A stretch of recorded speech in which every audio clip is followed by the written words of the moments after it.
Magandang araw mga ka-istorya!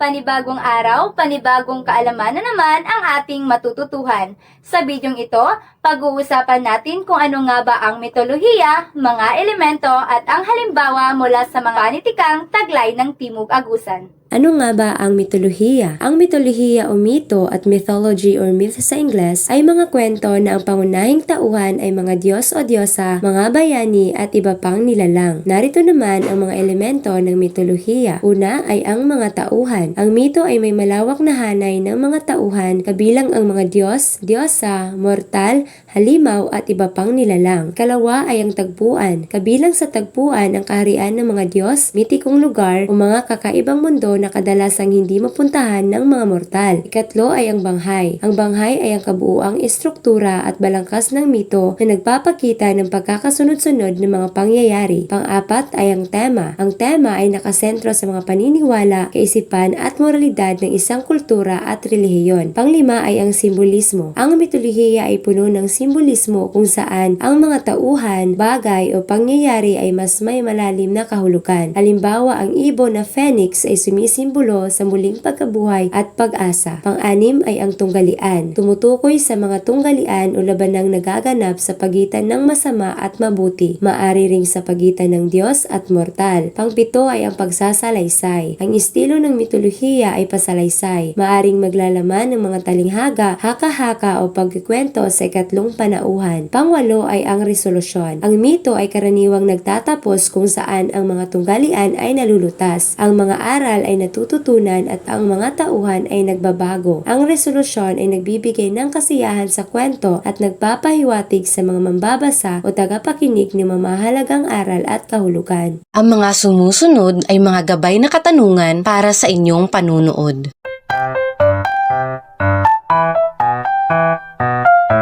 Narito naman ang mga salitang binigyang kahulugan na makikita ninyo sa inyong panunood. Una ay ang pugita. Ito ay octopus sa Ingles na naninirahan sa karagatan. Ikalawa ay ang sumisid, ang paglangoy mula sa ibabaw na parte ng tubig patungo sa mas malalim na bahagi gamit ang katawan. Ikatlo ay ang batis, isang likas at maliit na agos ng tubig mula sa lupa, ginagamit bilang inumin o para sa irigasyon at karaniwang matatagpuan sa kalikasan. Ang mitolohiyang inyong mapapanood ay nagmula sa Salvacion, Bayugan City, Agusan del Sur. Batay sa heograpiya ng lungsod, maging ang lalawigan ng Timog Agusan, marami o kadalasang may mga anyo ng tubig gaya ng mga ilog, irigasyon, mga talon o batis at mga busay sa mga barangay na sakop nito. Ang munting sapa sa pananaliksik ni Angeline Agua. May dalawang magkaibigan na nagngangalang Jovi at Richard ang nagpaplanong maligo sa isang batis sa gitna ng umahan. Ang nasabing batis ay maihahalin tulad sa isang swimming pool dahil sa linaw ng tubig nito. Sa unahan ay ang ilog Wawa. Ang mga taong nakatira sa kabila ng Wawa ay hindi nag-iisip na maligo sa batis sapagkat minsan ay napapansin nilang bigla na lamang bumubula ang nasabing batis at makakakita rin sila ng mga galamay ng pugita. Ngunit hindi sila sigurado kung ano ito dahil hindi nila ito makita sa malapitan. Tuwang-tuwa ang dalawa habang naliligo. Nagpapaunahan sila sa paglangoy, kung hindi naman ay nagpapataasan ng hininga, hanggang sa sila ay tuluyang mapagod. Nagdesisyon si Jovi na magpahinga muna, kaya si Richard na lamang ang naiwang naliligo. Pagkatapos maligo ni Richard ay agad niyang sinabi sa kaibigan, "Sige Jovi, ikaw naman ang lumangoy. Tapos na ako."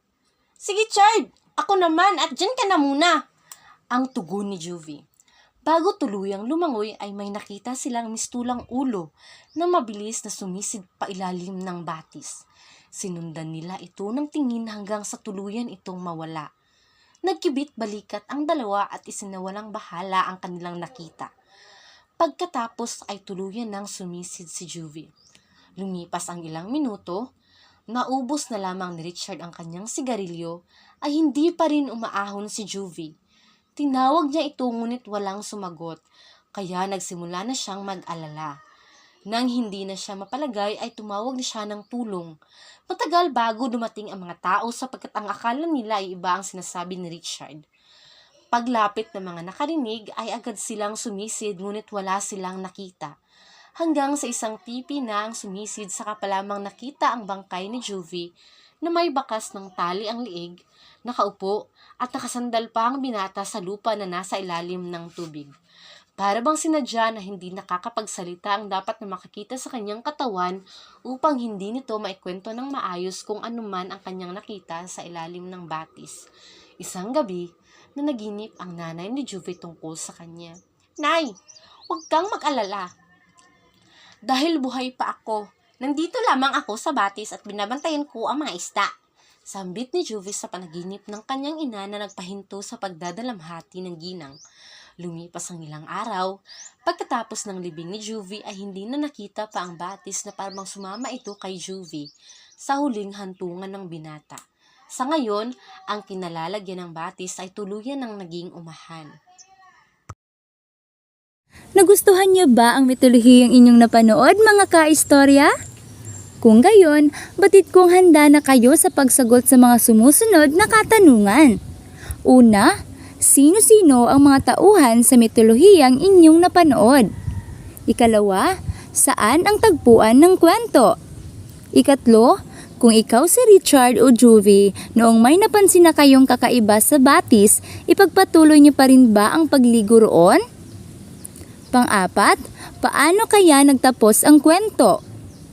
Panglima, may narinig o napansin ka bang anyo ng tubig na sa pagdaan ng taon ay bigla na lang nawala? Ano kaya ang dahilan nito? Panghuli, ano ang aral na inyong napulot mula sa kwento? Hanggang sa muli, mga kaistorya! Maraming salamat sa panunood! Paalam!